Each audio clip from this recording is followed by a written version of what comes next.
Oi, meu nome é Cília e estou aqui para conversarmos um pouco a respeito do capítulo 5 do Evangelho segundo o Espiritismo, em que Mateus nos fala a respeito de bem-aventurados os aflitos. Esse capítulo Bem-aventurados os aflitos, ele possui vários temas em que nós vamos tentar simplificar através de uma história do livro Jesus no Lar, de Neio Lúcio e Chico Xavier. A história se chama A Razão da Dor e é de número 31. Vamos a ela?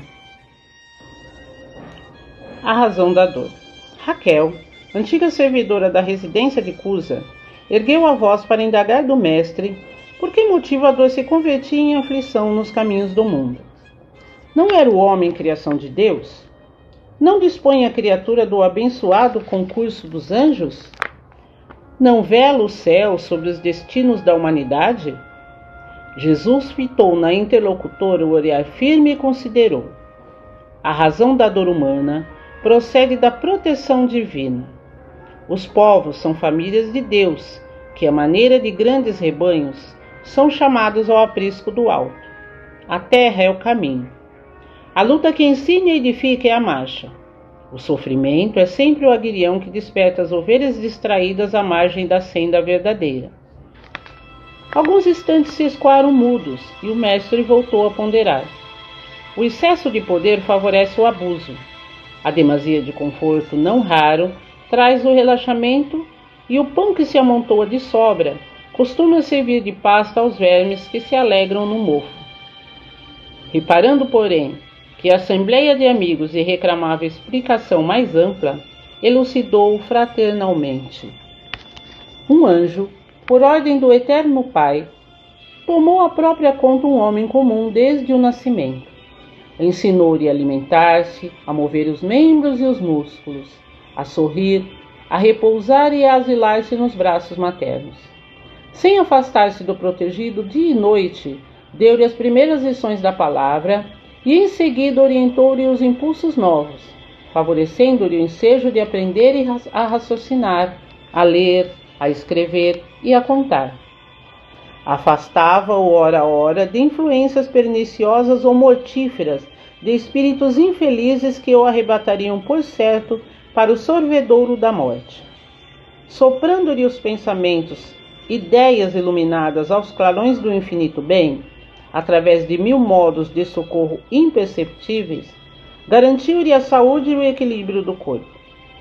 Dava-lhe medicamentos invisíveis, por intermédio do ar e da água, da vestimenta e das plantas. Vezes sem conta o salvou do erro, do crime e dos males sem remédio que atormentam os pecadores. Ao amanhecer, o pajem celestial acorria atento, preparando-lhe dia calmo e proveitoso, defendendo-lhe a respiração, a alimentação e o pensamento, vigiando-lhe os passos com amor, para melhor preservar-lhe os dons.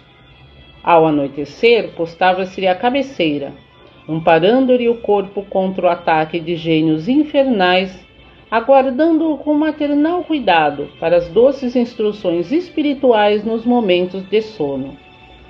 No transcurso da vida, guiou-lhe os ideais, auxiliou a selecionar as emoções e a situar-se em trabalho digno e respeitável. Clareou-lhe o cérebro jovem, insuflou-lhe entusiasmo santo rumo à vida superior, estimulou-o a formar um reino de santificação e serviço, progresso e aperfeiçoamento num lar. O homem, todavia, que nunca se lembrara de agradecer as bênçãos que o cercavam, fez-se orgulhoso e cruel diante dos interesses alheios. Ele, que retinha tamanhas graças do céu, jamais se animou a entendê-las ou estendê-las na terra, e passou simplesmente a humilhar os outros com a glória de que fora revestido por seu devotado e invisível benfeitor. Quando experimentou o primeiro desgosto que ele mesmo provocou, menosprezando a lei do amor universal, que determina a fraternidade e o respeito aos semelhantes, gesticulou revoltado contra o céu, acusando o Supremo Senhor de injusto e indiferente. Aflito, o anjo guardião procurava levantar-lhe o ideal de bondade. Quando o anjo maior se aproximou dele, e ordenou que o primeiro de sabor do tutelado endurecido por excesso de regalias se convertesse em aflição. Rolando mentalmente de aflição em aflição, o homem começou a recolher os valores da paciência, da humildade, do amor e da paz com todos, fazendo-se então precioso colaborador do Pai na criação. Fim da historieta. Esperou Jesus que Raquel expusesse alguma dúvida, mas emudecendo a servidora, dominada pela meditação que os ensinamentos da noite lhe sugeriam, o culto da Boa Nova foi encerrado com ardente oração de júbilo indefinível. Pois bem, meus amigos, depois de ouvirmos essa história, nós percebemos que as aflições, elas não foram feitas para que a gente viva eternamente em sofrimento. Até porque nós a criamos e também podemos parar de criá-las quando aprendemos a lição. Deus, através de anjos e seus espíritos guardiões, Ele nos protege, nos cuida de nós, mas nem é necessário que a gente perceba, que a gente valorize, que a gente acredite neles. Eles estão ali o tempo inteiro conosco. Ela nos lembra que a proteção divina está presente e que o excesso de conforto, muitas das vezes, pode nos levar ao esquecimento da verdadeira missão da nossa vida. Nós não nascemos para sofrer e não nascemos também para não termos conforto material e coisas boas. Mas às vezes, dependendo do tipo de vida que nós temos, a gente esquece dos principais motivos que nos levaram a estar reencarnados, que é adquirir virtudes, resignação, paciência, amor, humildade, amorosidade, enfim. E aí a gente colhe, né? Porque se nós criamos as aflições, os motivos para essas provas, ela seria taxada pela doutrina espírita como a lei de ação e reação. Nós fazemos e recebemos. Ou também como plantar e colher, né? E esse capítulo ele aborda as aflições em vários ângulos. Um deles é a justiça das aflições, em que as dificuldades não são castigos arbitrários, mas consequência de ações feitas por nós mesmos. O bem sofrer e o mal sofrer, em que o bem sofrer é aceitar a prova com resignação e fé, paciência, e o mal sofrer é perpetuar a dor e a aflição através da raiva, da revolta. O esquecimento do passado, que Deus nos deu a dádiva desse esquecimento por sua misericórdia. Então, ele permite com que o espírito possa focar na sua reabilitação presente, sem o peso dessa culpa das dívidas anteriores e das ações anteriores.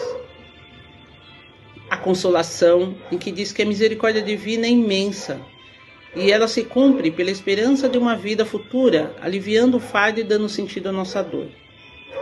Quando a gente fala do bem sofrer e mal sofrer, dentro do livro do Evangelho segundo o Espiritismo, nesse capítulo mesmo, no tópico 18, Lacordaire, ele nos responde essa inquietação aí de que por que uns sofrem, uns sofrem mais, outros sofrem menos, da seguinte forma: bem-aventurados os aflitos pode, pois, ser traduzido assim: bem-aventurados aqueles que têm oportunidades de provarem a sua fé, sua firmeza, sua perseverança e sua submissão à vontade de Deus, porque terão em centro a alegria que lhes falta na terra e depois do trabalho virá o repouso. No meu entendimento, o repouso não é um descanso eterno e nem o nada a fazer. É um repouso espiritual, psicológico, aquela sensação de bem-estar pelo bem servir, pelo dever cumprido. É aquele bem-estar que vem aliado com todo espiritual por você ter feito a sua parte. Essas aflições que aparecem na nossa vida, ela nasce, na maioria das vezes, da nossa invigilância, da nossa imprevidência, da nossa rebeldia. E são tormentos voluntários que criamos e cultivamos sem fazer nenhum esforço para superar através de um movimento interno. É aqui que começa esse movimento, esse primeiro passo para que a gente remova de nós essa situação de aflição e de sofrimento. Como assim? Como é que eu faço? A gente pode olhar os desafios da nossa vida com uma postura de sincero desejo de aprendizado, de renovação e de mudanças.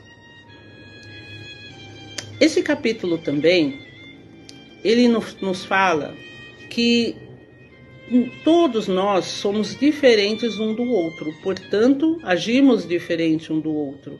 E por causa disso, a diversidade de necessidades e aprendizados, elas são distintas.